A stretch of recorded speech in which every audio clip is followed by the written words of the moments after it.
On July 1st, Canadians and farmers are getting hit with another carbon tax.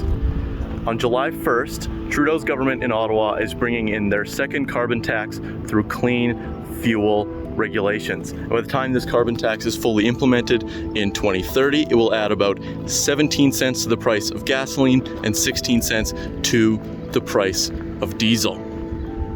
And unlike the first carbon tax, there is no exemption for farm fuel. Currently, under the first carbon tax, farmers aren't paying that on dyed fuel specifically sent to their farms, but that isn't the case for this second carbon tax, and it's going to cost farmers money.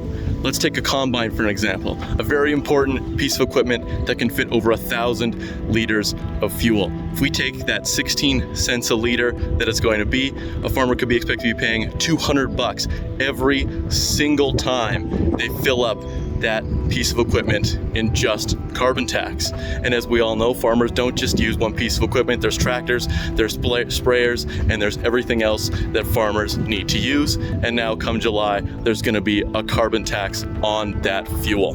That means costs are going up for farmers, and that means costs are also going up for you and me at the grocery store, since farmers produce all that food that we buy.